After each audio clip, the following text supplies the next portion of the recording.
Friends, Radhe Radhe. आज की इस वीडियो में हम आपके साथ कार्तिक महात्म्य का 18वां अध्याय शेयर करने वाले। तो चलिए फ्रेंड्स स्टार्ट करते हैं। लिखवाओ निज से दया से सुंदर भाव बताकर कार्तिक मास का यह 18वां अध्याय सुनो सुधार कर।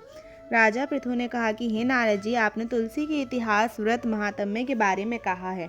अब यह बताने की कृपा करें कि कार्तिक मास में क्या और भी देवताओं का पूजन होता है। नारद जी ने कहा कि पहले समय में पर्वत के निकट कर्तरीपुर में एक धर्मात्मा धर्मदत्त नामक ब्राह्मण रहता था। वह भगवान विष्णु के सब व्रत करता था। एक दिन कार्तिक मास में वह पहर रात शेष रहने पर जागरण के लिए भगवान विष्णु के मंदिर में हर प्रकार की सामग्री लेकर जा रहा था। मार्ग में उसने एक भयंकर राक्षसी को देखा, जिसके बड़े बड़े दांत, लपकती हुई जीभ और लाल लाल नेत्र थे।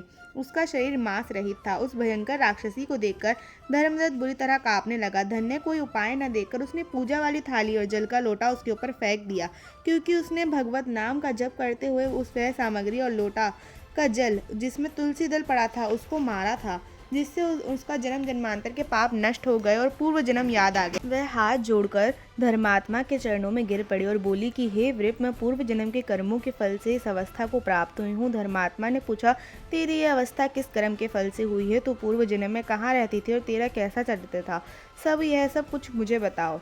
उस राक्षसी ने, जिसका नाम कहला था, कहा, हे ब्राह्मण, सौराष्ट्र में भिक्षु नामक एक ब्राह्मण रहता था। मैं उसकी पत्नी थी। मेरा स्वभाव बड़ा ही निष्ठुर था। मैंने अपने पति का कभी भला नहीं चाहा, उसे कभी अच्छा भोजन न दिया। मैं प्रतिदिन उससे लड़ती झगड़ती रहती थी।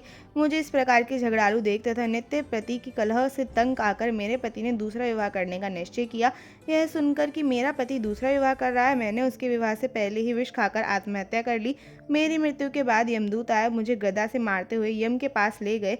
यमराज ने मुझे देखकर चित्रगुप्त से पूछा कि हे चित्रगुप्त, इसके क्या कर्म किया है? चित्रगुप्त ने यमराज से कहा कि इसने अपने जीवन में कोई भी अच्छा काम नहीं किया। ये अपने पति को सदा खराब भोजन, स्वयं अच्छा भोजन खाती रहती थी, इसलिए अब यह विष्ठा खाने वाली होगी। इसे अब सुअरी का जन्म दिया जाए। यह अकेली ही पकाने के बर्तन में भोजन करती थी, इसलिए यह अपने बच्चों को खाने वाली बिल्ली होगी। इसने अपने पति पर क्रोध करके आत्महत्या की है, इसलिए प्रेत योनि में जाएगी। अब आप इसको अपने दूतों द्वारा मरु स्थान में भेज दीजिए। वहाँ पर यह बहुत दिनों तक प्रेत योनि में रहकर फिर अपने तीनों योनियों को भोग से हे ब्राह्मण, मैं 500 वर्ष से प्रेत योनि में हूँ और भूख प्यास के कारण नित्य दुखी रहती थी। एक दिन भूख से तंग आकर मैं एक वैश्य के शरीर में प्रविष्ट हो गई। उसके शरीर द्वारा मैं कृष्णा और बेणी के संगम पर इस देश में आ पहुंची। एक दिन भगवान शंकर व विष्णु जी ने मुझे उसके शरीर से बाहर निकाल दिया। फिर मुझे आप दिखाई दिए। आपके लोटे में से तुलसी का जल का छींटा मेरे ऊपर पड़ा, जिससे मेरे सब पाप नष्ट हो गए।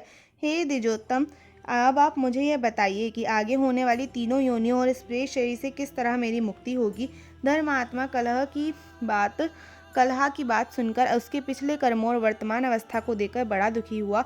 उसका दुख देखकर उसका चित्त पिघल गया। फिर उसने दुखित भाव से कहा। फ्रेंड्स, ये अध्याय समाप्त हो चुका है। वीडियो अच्छी लगी तो वीडियो को लाइक, चैनल को सब्सक्राइब करना ना भूलें। कार्तिक महात्म्य की प्लेलिस्ट चैनल में बना दी गई है, उसको आप जाके चेकआउट कर सकते हैं। जय श्री कृष्ण, जय श्री राधे, जय माता तुलसी।